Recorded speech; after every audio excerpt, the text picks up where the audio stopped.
the Homeschool How To. I'm Cheryl, and I left the life of classrooms and cubicles for home educating in the countryside, but I have no idea how to homeschool, so I interview the people who do. Join me on my quest to learn all the ways there is to homeschool.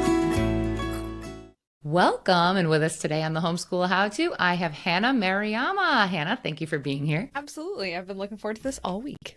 So, I don't even know much about like your brand. I just know that you promote the degree-free kind of lifestyle for students here. And actually, you were recommended to me from one of my very good friends. We both homeschool our kids, and she was like, "Have you heard of this lady? She maybe we're on like the 1,000 Hours Outside podcast or something."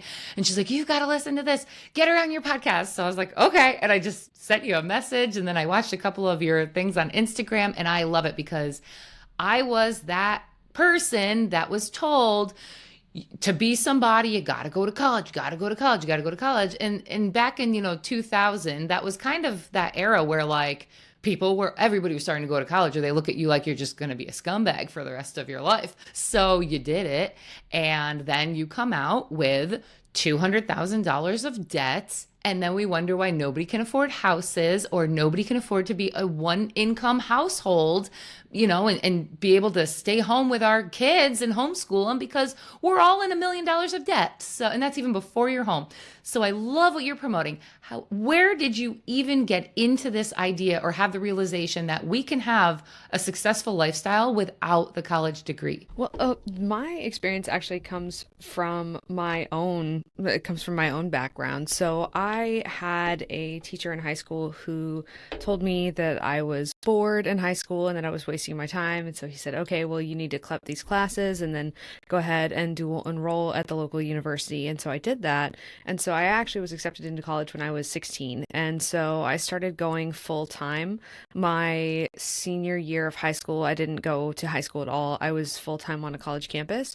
And that experience was really eye-opening for me because, one, I saw that there was very little academic or scholarly value, I will say. I saw that open thought was not something that was welcome on a university campus, and that asking questions was frowned upon, and that everything was incredibly politicized, which I found rather shocking. I was not expecting that when I went. Ended up doing really poorly in some classes because I was given bad grades because of the opinions that I had and the questions that I asked during class. I ended up taking those things that I had written that had gotten me those poor grades, and instead they got me a paid job at the university paper. I was the youngest paid writer on the staff of the university paper.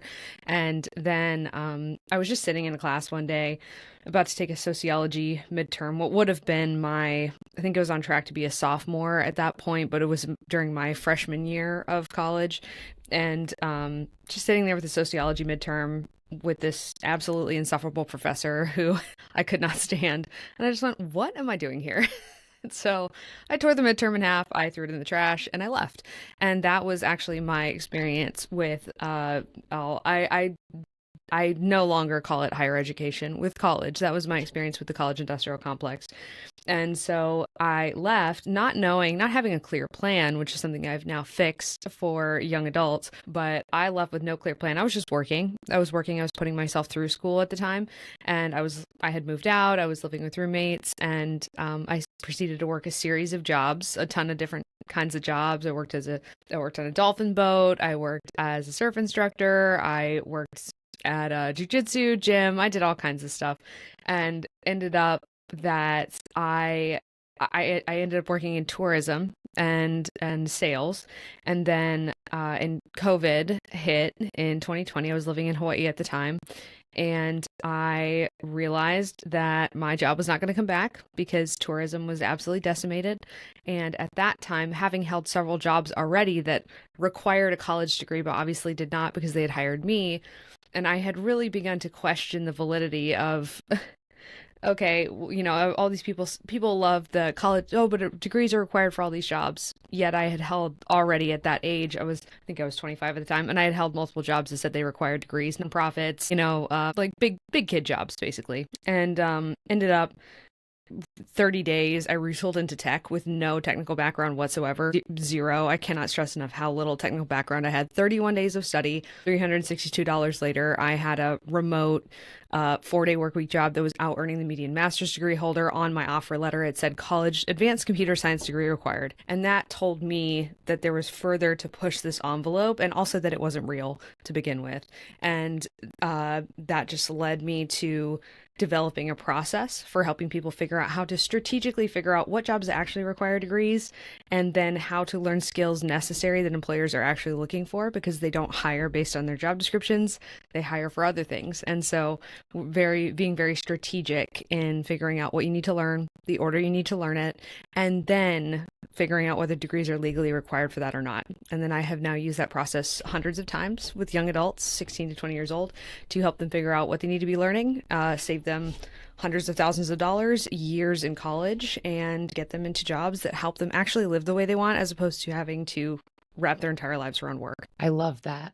I love that. And, on this podcast, I primarily interview homeschooling families, but if there's information that can help homeschooling families, this is it. Because one of the things that we hear as homeschoolers is, oh, well, how are you going to get your kid into college? And I've created posts on this before that, one, your kid is going to be accepted into college if they want to go to college as a homeschooler. They're, if anything, colleges want them more because they show a little bit more independent thought and initiative. However, why do you want your kid to go to college should be the question. What is it that, are you just pushing them? Like I was kind of pushed, like go and do the thing. And then when I came out, I was twiddling my thumbs and I was like, I guess I'll take a government civil service exam because that's what my parents did and pushed me to do because they had pensions, even though my mom is 77 years old right now and trying to work at a grocery store. And I'm like, what was the whole point of working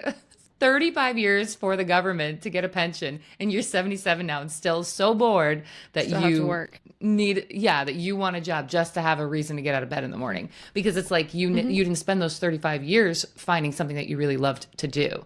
And I think it goes right down to the school level. And when we push our kids to go just to regular school, the just primary education, why do we do it? Why are you sending them there? Some people might have valid reasons, but mostly we don't think about it. We just do what the masses do.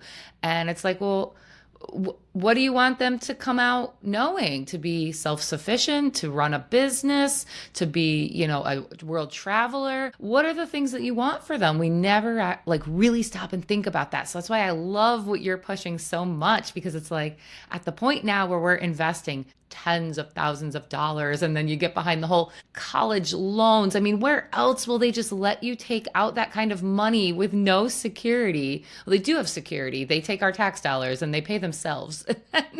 It's just like so convoluted, but I love this. So, I mean, that is a big undertaking to start a business, to learn where you need a degree and where you don't. How did you even begin to find the job? Did you go undercover? Do you really need a degree for this?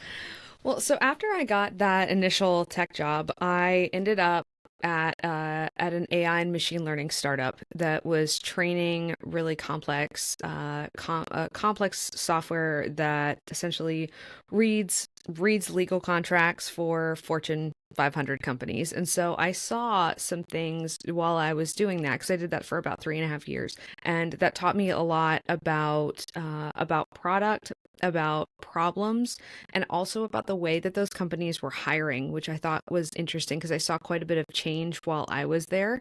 And some of it was definitely brought about by COVID, but upon further research, actually, the removal of degrees in general has been going on since 2014, according to the Burning Glass Institute. This is not a new phenomenon, and it's all the market is basically starting to level out. And because the addition of degree requirements all goes back to a legal precedent that was set by the Supreme Court in 1971, and it's a case called Griggs versus Duke Power. And basically, what happened was a company was using a skills assessment to discriminate against certain people that they were hiring. This is a civil rights issue, and they were in the wrong for sure. And so what the Supreme Court ruled was they could no longer use skills assessments, and so companies began to use degrees because the only people that could afford degrees looked a certain way. And so that is something that was very much the motivation behind all of the degree requirements. And still to this day, the result of that was companies relying on it and not even understanding why they were used as requirements in the first place. And so a huge thing that happened was that as a result of that case, which had happened, I believe it was because in 1965, the Higher Education Act, I'm going into a little bit of the history because I think parents really need to understand where this all started. So in 1965, the problem started. That's when the government started subsidizing student loans. And that is when there was an explosion because about that time, only 10% of high school seniors in the US were going to college, and only 7.4% of the jobs required degrees. And if you can really get down to what that means, the subsidizing the loans is basically they were paying for them with our tax dollars, right? So if the student Correct. if the student defaulted, the university was still paid and the bank was still paid. They were taking our tax dollars. So this whole thing with Biden trying to do student loan forgiveness, to me, that sounded like kind of a joke because I'm like, we've been doing that the whole time. Yes, because the government is the one that funds the loans. Yeah, they're government-backed loans. The whole history of the student loan crisis is what I'll call it, because we do have $1.7 trillion in student loan debt. And so having people taking them back towards the beginning so they understand the root of the problem is really key to me. Because if you go to how did this start? Why, whenever you have economic systems that are not behaving naturally, because they're not behaving naturally right now, what is it that caused this to occur? And so what caused it to occur was fake government incentive, which is the government incentivized people to borrow money that they didn't need, to buy things they didn't need. And as a result, and also, to be fair, at the time, what they did was they just identified demand for something that looked on the surface like a good idea, because we as a culture, college, we just went, wow, this is almost like different. We've removed it as a product. We don't even think about it like that. People do not have a rational view of purchasing degrees. They do not. And so people are hyper irrational about it. And at the time, so not only did you have all these returning GIs from World War II who were coming back and buying degrees to become lawyers, to become doctors, to become civil engineers, to get professional engineering license that required degrees for licensure. They were going into things that legally required degrees for them to become professionals with additional educational experience. Not the same thing as just going to get a bachelor's degree. Not the same at all. And so what had happened was people were going, well, when people buy college degrees, they get really good jobs. And really what they saw was they were able to build businesses because CPAs, lawyers, doctors all had these licenses that protected them and gave them increased business value, right? Because now they had the ability to build their own practices, their own firms, their own dentist office, etc. And so they saw, oh, wow, if you buy a college degree, you do really well. And so people just began to associate that. And also we had an almost equivalent supply to demand. So 7.4% of jobs required degrees, 10% of high school seniors were going. Now, if you fast forward to 1976, 13% of the population was now going to college. So it went from 10%, or sorry, that was more than that, actually. It more than doubled. So it went up to almost 20%. Almost 20% of high school seniors were going to college. And the default rate went from 2% to 9% in that time, a 450% increase in defaults. At that point, the government had to amend the Higher Education Act to make them bankruptcy exempt because so many people were defaulting on the loans because it was not paying their money back. And so we have been running on something that's completely artificial since 1976 because people would be defaulting on the loans. People would be, nobody can pay their loans back. And that's the thing that we're obscuring because the government made it so that you can't discharge them in bankruptcy. So now the current default rate on student loans is 2%, but that's because you can't discharge them in bankruptcy anymore. And so, okay, so to lay that out, if I went to school for 4 years and I defaulted on my loan, now I can't claim bankruptcy and just have it wiped. But what they will do... You can't default on them at all. So how do you mean? You so cannot. Lay it out for me, like in a scenario. So there's no way for you to escape the loans because when they amended, the only way for you to do so is to prove that it causes undue hardship, which is almost impossible to prove in a court of law. It was designed that way on purpose, which is why the government still issues the loans, because it's safe for them to do so, because people can never escape the student loan debt. They just can't. It doesn't matter. If somebody dies and they have student loan debt, it's still, your parents will still have to pay it. Whoever's co-signed on the loans will still have to pay it. It doesn't matter. They will get that money from somebody. And it's one of those those things where it's so insidious because it's just this tax and this drain, largely on the middle class, because that's who sends their kids thinking that a 4-year degree is going to guarantee them some sort of result, when in reality, it's going to do nothing of the sort.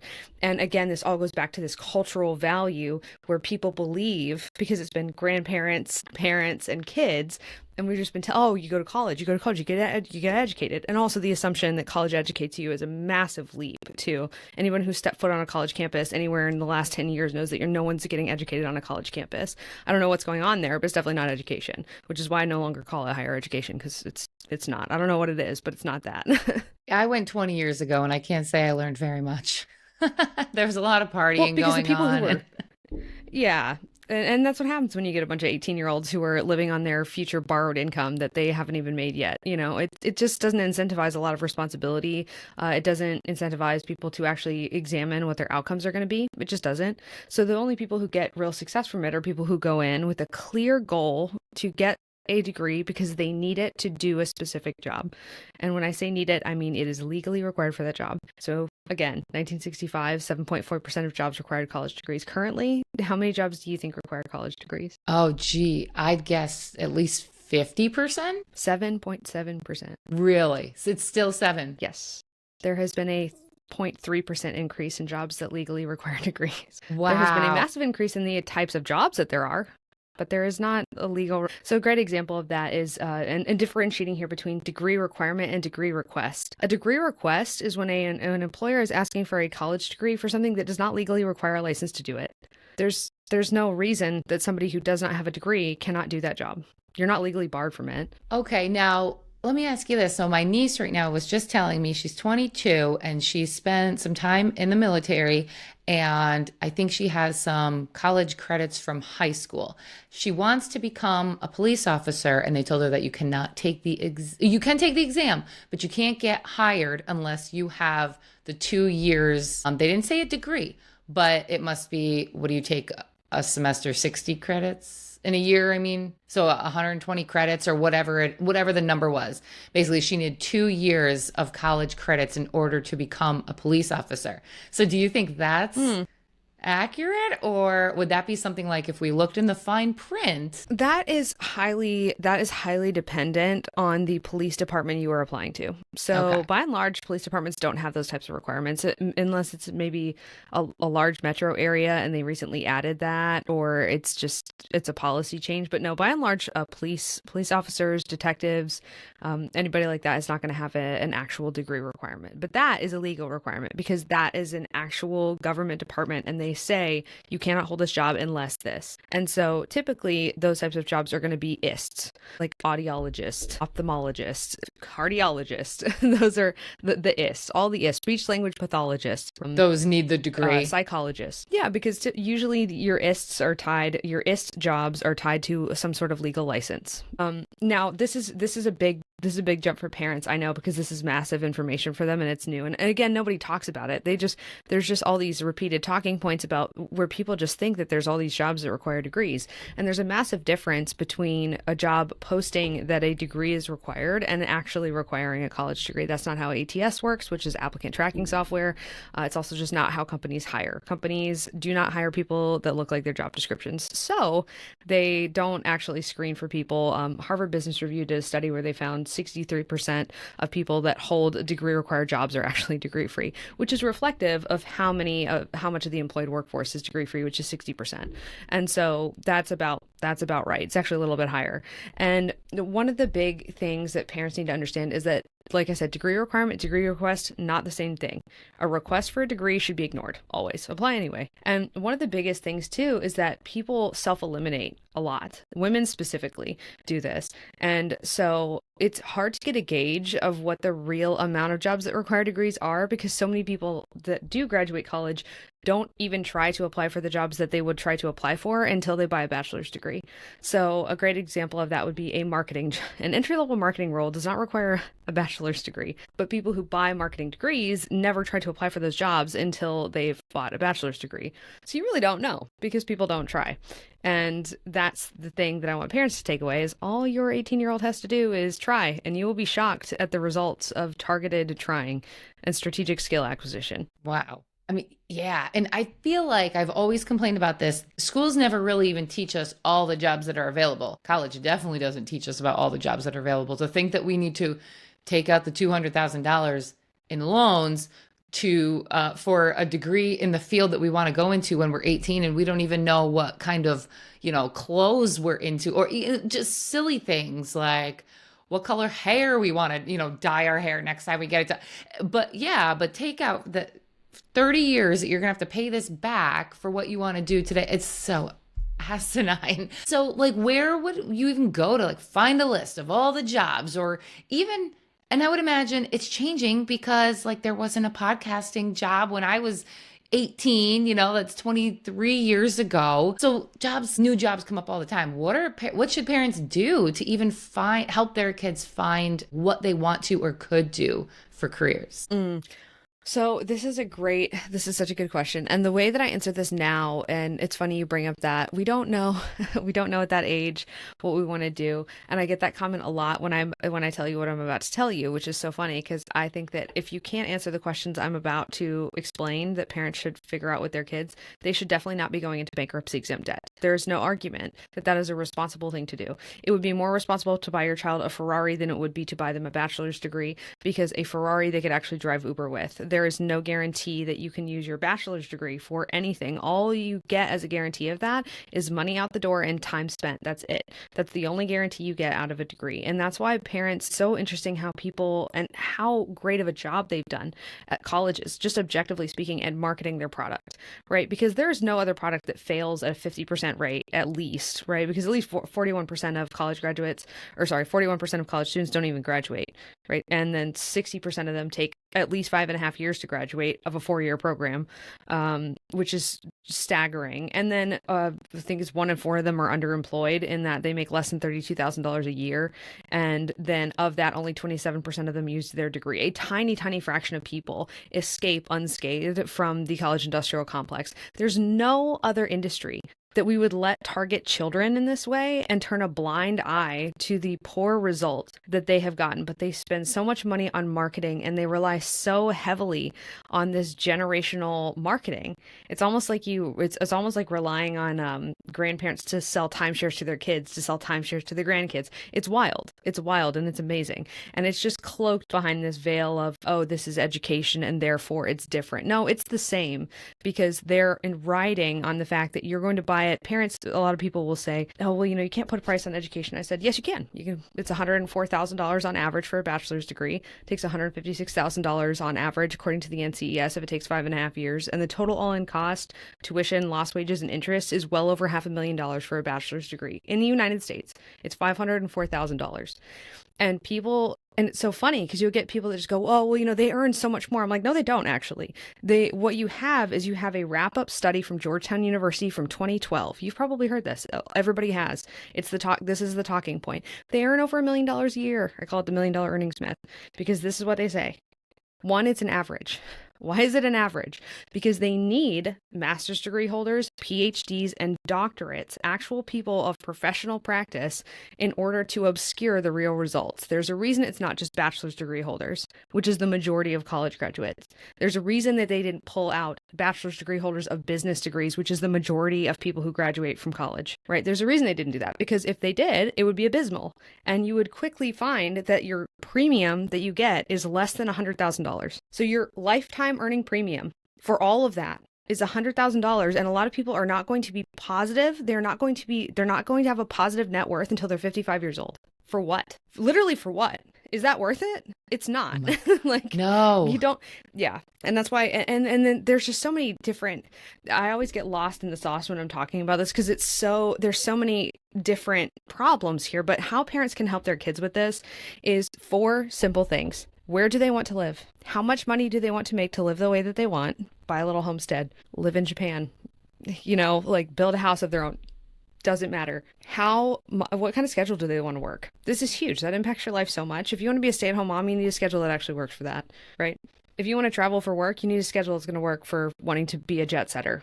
It doesn't matter. This is applicable to anybody. And then the last thing is work environment. There are so many people who say, "Oh, I'm going to go be a nurse. I'm going to go work in the medical field." And they're going to be absolutely miserable because they're going to be in a windowless area with fluorescent lighting all day long, and it's going to make them really hate their lives. Some people are fine with that. Some people are okay with those trade-offs because they're getting something else out of it.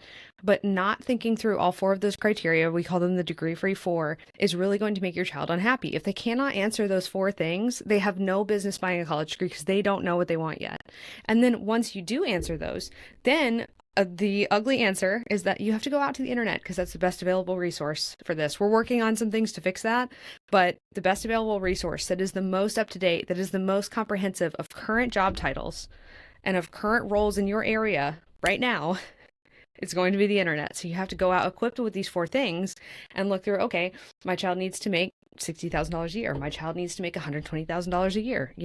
My child needs a 4-day work week, whatever that looks like. My child needs to work in a work environment where they're working with an internal team. They don't want to be customer facing. That's just not their speed. Or they want to work in sales. They want to talk to everybody. That's just what they want to do, or they want a work environment where they go out during the day. They're not sitting at a desk all day to do a job, these types of things. And once you stack those things together, you get a very clear picture of what you're looking for in the internet, because it's like an Easter egg hunt. You're looking for a specific thing that fits those criteria, but you have to know what you're looking for in order to find it. And so it just does take a lot of research. And that's one of the things that we do actually for our business is we do that research for people, but parents can do it, especially homeschool parents. They're very well equipped to research. They're very good at it. So Absolutely.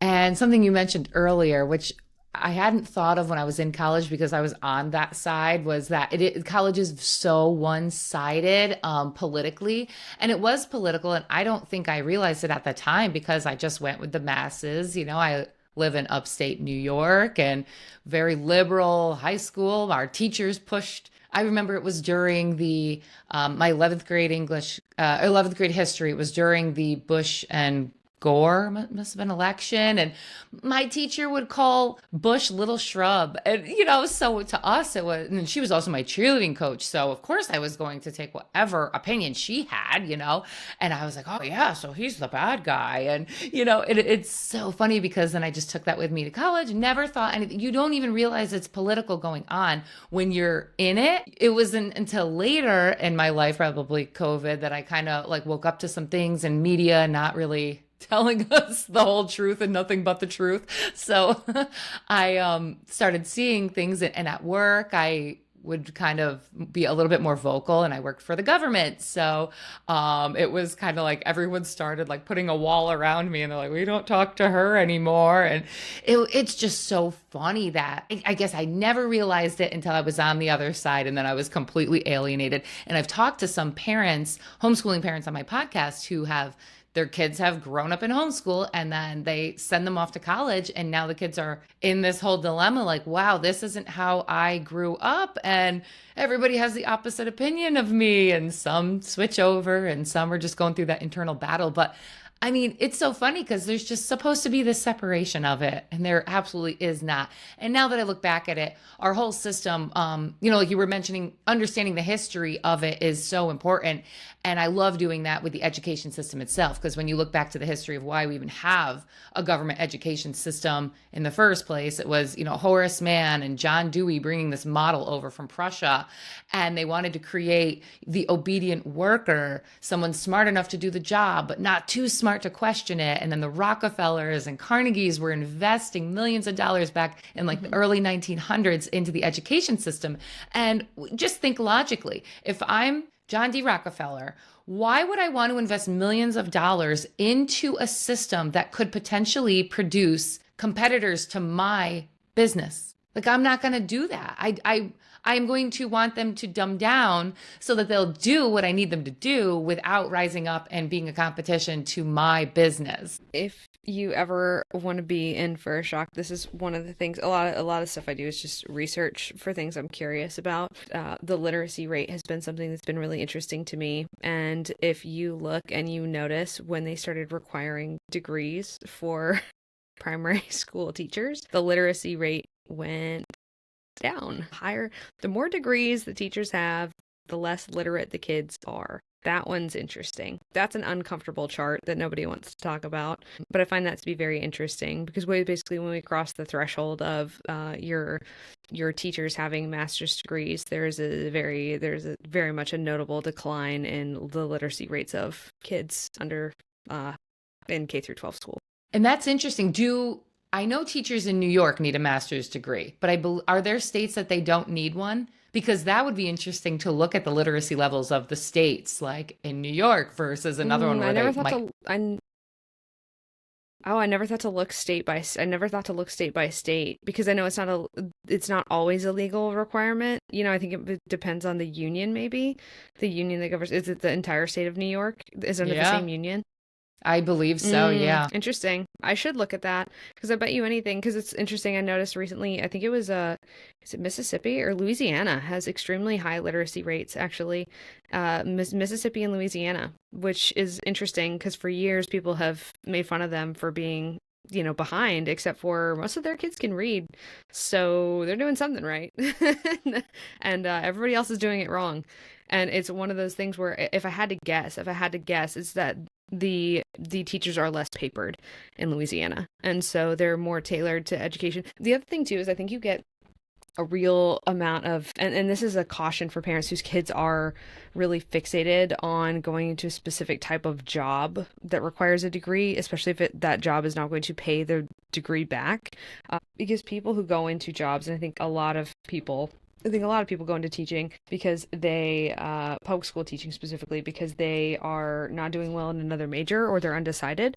And then they go become teachers. And this is just true. People can say, oh, it's my passion. Like, sure it is. But a lot of people go into education and those things because they weren't doing well in they weren't doing well in another major, or they just weren't sure what to do. So they just did that because they knew it's a job and it's there. I think too, when you see, I would guess we're about to get another flood. I just read an article that said that there's a massive uptick in people going to grad school because they're afraid to go into the job market.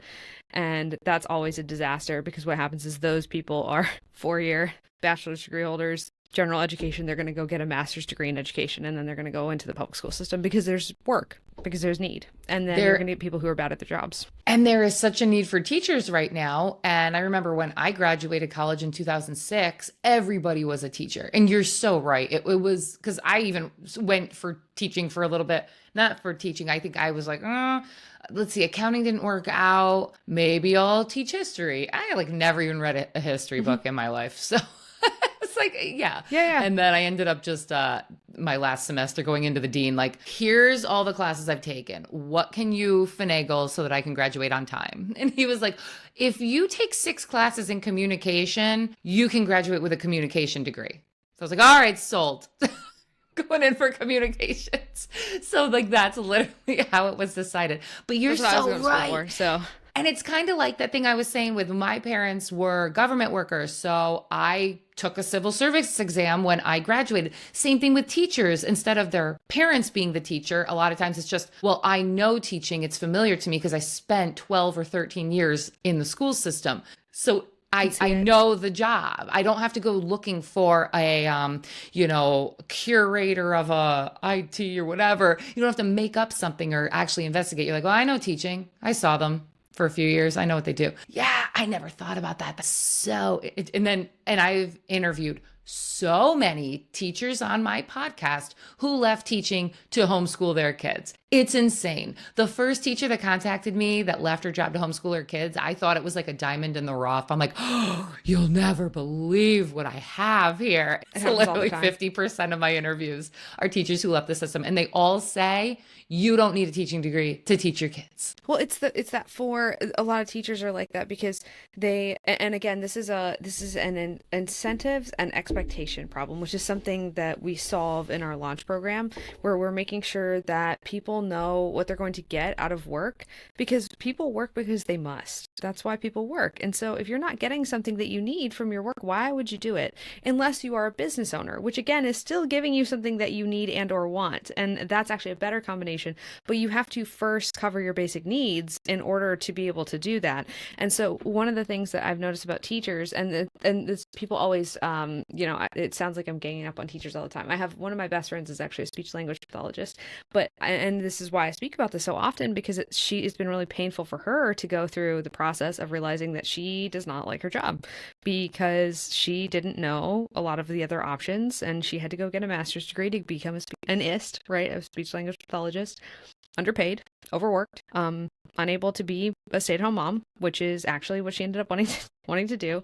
And it's because she did not consider what kind of schedule works for you, what sort of work environment do you want, which if none is the answer, that's totally fine. Or if, and more in this day and age, which is more appropriate, is what's flexible and fits into our household needs, right? Like what can I turn on and off? What sort of skills are high leverage enough where I can earn a high hourly that allows me to free up my time because my family is my priority, because everybody has different priorities in life. And so, but a lot of teachers did not give any thought to these four things. They just take the path of least resistance because that is the path of least resistance. And exactly as you said, that's a huge problem that we've run into, is that a lot of kids only can name about 6 to 8 jobs because the people to teach them only know 6 to 8 jobs. And in their minds, they come from these very structured, like teaching is fake. It's a bubble. It's kind of like being in the military. I grew up in the military, in a military family. It's fake. Like the career progression, the requirements, it's all fake because it's only exists and is only true inside this specific bubble of career. Whereas outside of that, it's not true. There's not all these rules. You don't have to do these stuff. It doesn't work that way. That's just not how the world works. In teaching, it is, because it's a fake government bubble. And this same way in academia, right? So a lot of academics have the same exact problem, which is you have to do these specific things in order to get on tenure track, in order to do this, in order to do this. And you have to check these boxes in a specific order. But that's not how that's not true for most people.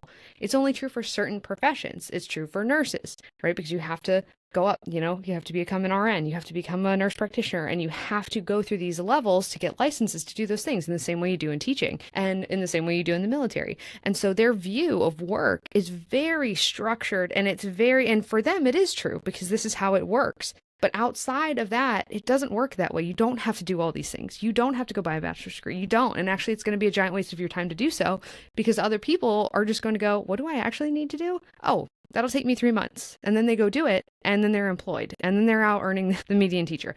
And so it's teaching people to not go in this checkbox way because that's just not how it works. It's not how it works for most people. And it's for those whose kids are, I want to be a teacher and they're starting from job first. Usually what I find with those cases is that they just don't know that many jobs because they weren't taught that many jobs. So they don't know what's out there.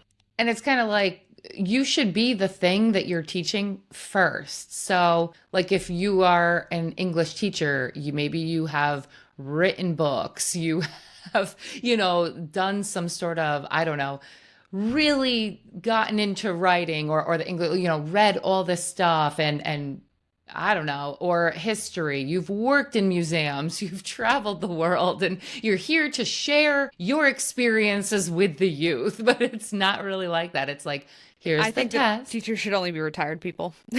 Yeah. I think that's how it should work. I think your mom would be a great teacher, right? Because she already had a career. I think that makes a lot more sense. I think you should have to go have a job in the real world before you go into teaching. That's what I think. That's how I feel. I think working for government is also, like you said, it's not real because I would agree with that. For 16 years, I twiddled my thumbs and said, can I have like real work to do? Not just like you're giving me something to keep my fingers busy so that you don't have to worry about what to do with me. Okay, well, here's a program we're doing. And then when I look at the program in total, I'm like, well, it doesn't make sense. A great example was I had worked for this card swipe program. We were going to have everybody that was on Medicaid, every time they went to go get one of their prescriptions or go for a ride in, whether they were going to dialysis and back or whatnot, you'd have to swipe their card and we'd contract with people and spend millions of dollars to get these little machines everywhere inside the vehicles to the pharmacies. Well, the machines never worked. But the funny thing was I said, it's not a requirement to be the person receiving the medication, to be the recipient, to go pick up the prescription. So like if my mom's bedridden, I can go get her prescription for her. It's not illegal for me or my neighbor to go pick up her prescription. So we're not going to have the card to swipe. Oh, yeah. We've already spent millions on this. Yeah. And not even on the products, but for like the the manpower behind this program and all the people who contracted and UPS to ship out these Verifone machines. It's like, nobody thought of this. And that's just in a nutshell all these government, like I think the people that work at the counties, they do the most work, they get paid the least, and they actually have the benefit in the end user's life.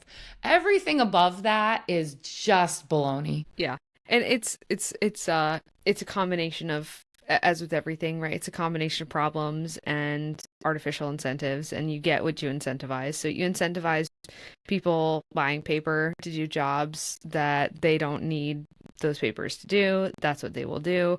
You make it available for them to get funding, even though they don't need the funding because they don't even need to buy the thing. And I think the biggest problem too for homeschooling families is that, and I say this because I was actually homeschooled for a good amount of my school career before high school. And my mom fell prey to this too. You know, my mom was a nurse, and so my mom fell prey to this. And it's a lot of homeschooling families. I think a lot of homeschooling moms specifically fall prey to the, I have to get my child into college, and the best college, and Ivy League colleges, in order to quantify my skill at teaching them as a parent. And it just seems so insane to me to watch people homeschool their kids for 12 years and then hand them over to put them back on the conveyor belt into the meat grinder for absolutely no justifiable reason other than to feel good about themselves. And it's just such an interesting thing because I see these people do this who are critical of everything else about the education system, but they have not held up college to the light and examined it. Or they just believe what they've been told about it, which is so interesting to me. And then they seem blindsided by, one, the poor results, and then when their kids are back home and in debt, and also now don't hold any of the values that they sent them with, which is an interesting thing to pay for. That's a crazy thing to pay for. You go pay $100,000 to get that result. It's wild to me. And they just hand them right over to these people who, for lack of a better term, I mean, like I said, I don't call it higher education anymore. It's more like a cult. It's like you hand them over to this orthodox cult with these really dogmatic, wild economic theories, wild political theories. And I say theories because they're professional, most of them professionally useless people. You have very few actual professors who've worked in their industry. You have very few who've ever worked, period, outside of academia. And so they just don't know a lot about anything, really. They don't know a lot about like if you ask professors now, I've wanted to do this as a series, but going around to different college campuses and asking professors what jobs the kids in their program will end up getting. They have no idea if it's outside of a medical program. They don't know. They don't have a clue. Why? Because for anything that's not STEM, they've never worked in their field in the private sector ever. For anybody who is STEM, usually for them, they're 10 to 15 years removed from professional work in that. And just to put this in perspective for people, like, you know, for a STEM professor, for a computer science professor, the computer science market is getting rocked right now. For the graduates in real trouble. And that's because they're not being taught anything that's useful. And that's because colleges cannot keep speed with the pace of technology. They cannot keep up. And the professors who are teaching it oftentimes, unless they're currently active VCs, like they're venture capitalists or they are professors of practice, so they have a stake in some company that's building in demand technology, which you're going to see at like maybe MIT. Some of the Ivies have it, you know, some of them have it, but most of them, it's been years. Like there's a software called, there's a framework called Kubernetes for like data storage. That didn't exist. Slack didn't exist. AirPods didn't exist the last time these people worked. Just to put that in perspective for parents. And so, you know, oh, well, they're going into computer science. That is not defensible.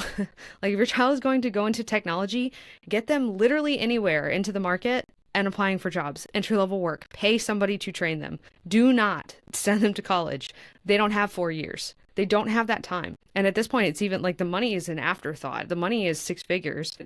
that's the time that you're going to spend. You're going to put your child into the charge of these people who do not know. They're so far removed from the market they're about to send your kids into that a lot of colleges now are spending more time trying to catch kids using AI than they are teaching them to use it.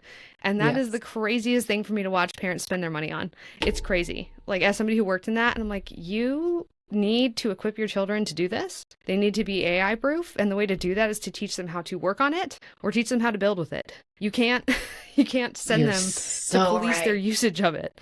You're so It's right. crazy. My Like, nephew's 18 and he is at a local like 2-year school and he's going for engineering. But again, I'm like, well, what do you want to build? What do you want to do with it? I don't know.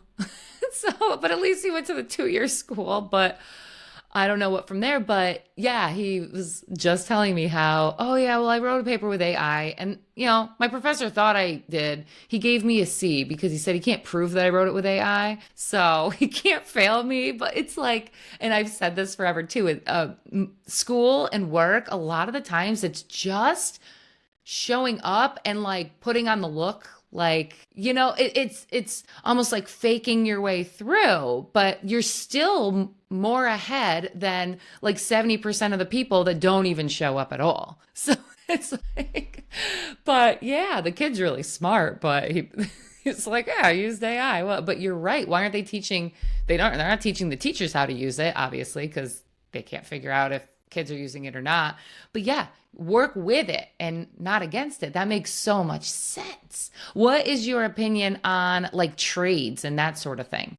I have strong opinions on the trades actually. The main reason is because I see a lot of poor outcomes with the trade push. It's one of those things it's a good soundbite these days. It gets numbers.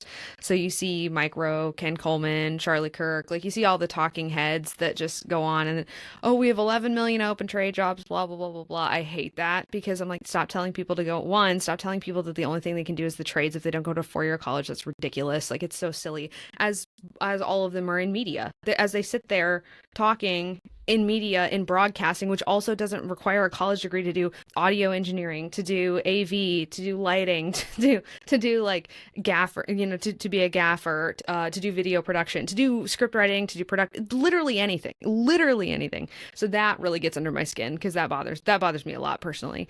But then, and I actually say this as my youngest sister is a structural welder, so she's the only female welder at a steel company. That's what she does. She's very good at it. She out-earns the median master's degree holder. She's 23. She has no debt. Okay, she's killing it.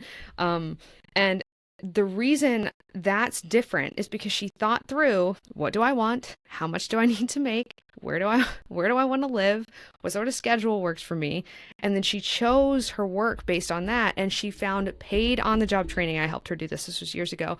And that is one of the things. So the trade school push is really not good because really it's what it is high schools and as an extension, anybody who uses any sort of educational curation nowadays, they use college. You want to go to college? Okay, well, there's the military. Those are the two. Those have been the two for a very long time. This is what they do. Like, you don't want to do that? Now they've got a third bullet. It's trade school. Why is trade school a bad idea? Because trade school debt is still student loan debt. And trade school debt to get a trade that does not meet your needs is still a bad idea. And that's the thing that's so huge. I worked with a young man who was 19.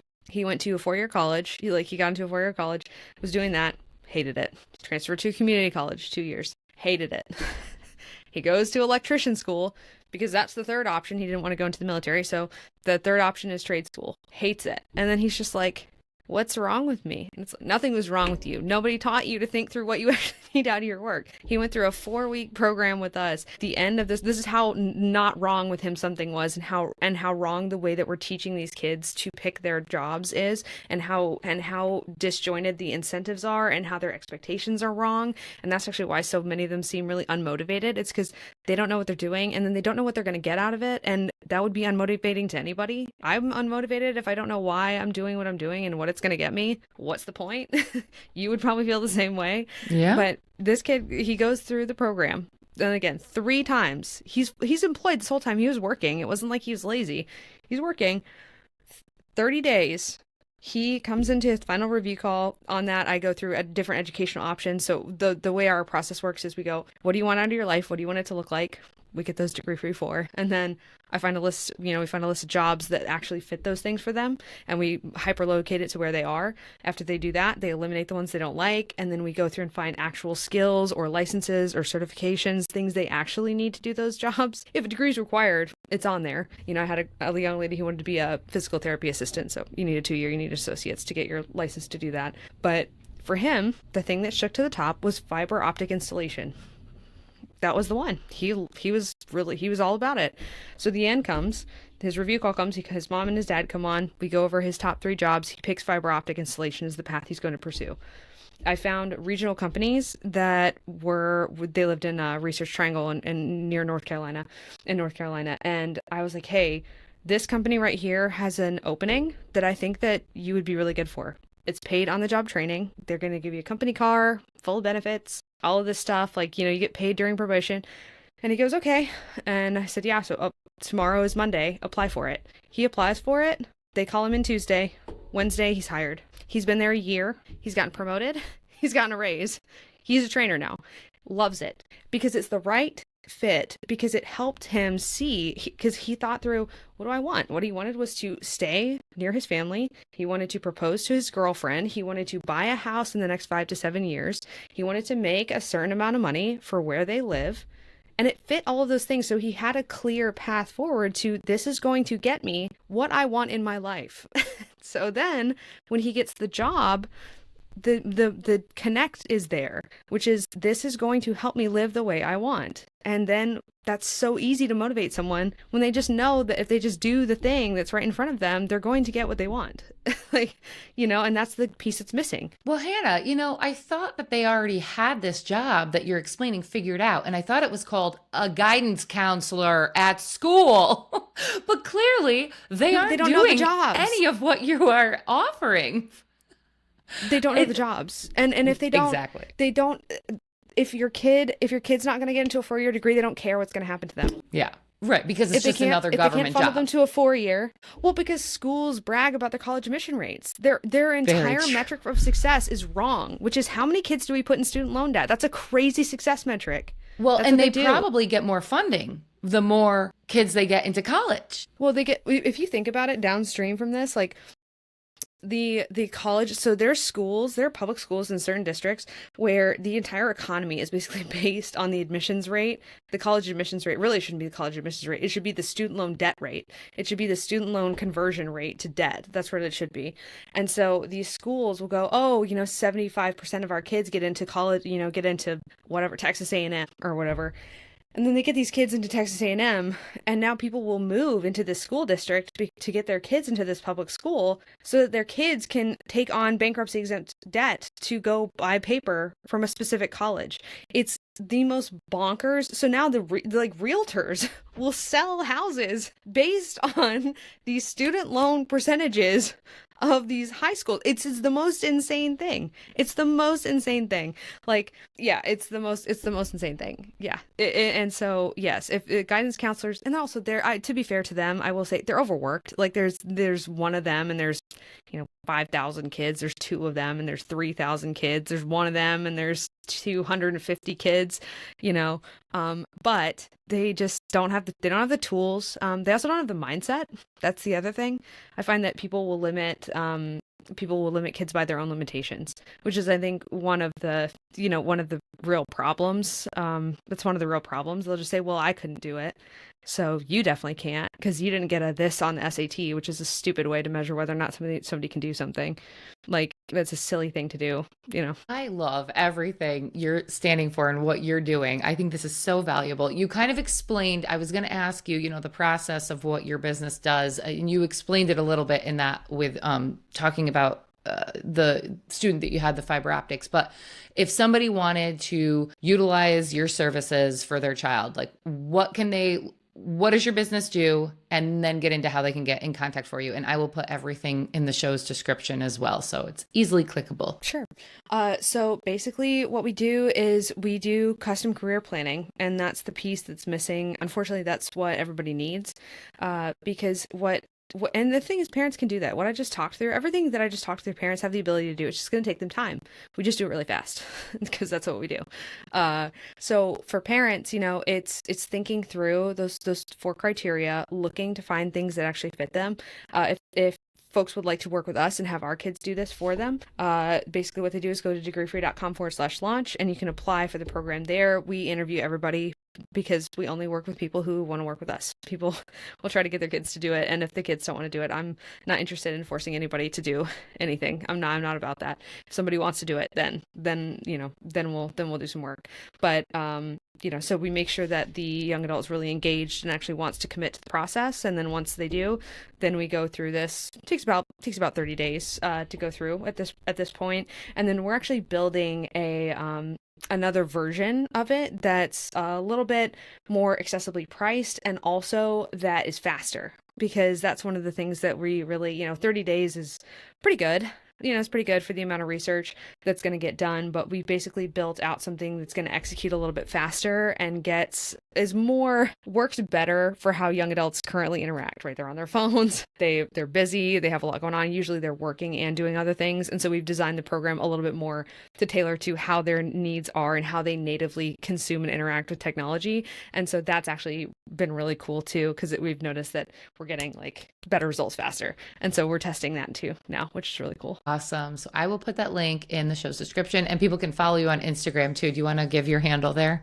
Yeah, sure. It's at Degree Free on Instagram, but if you want to see the real spicy takes, that's going to be on TikTok at Degree Free. I always forget about TikTok because I was banned from there years ago, and I never go on it anymore. It's easy to get banned on TikTok.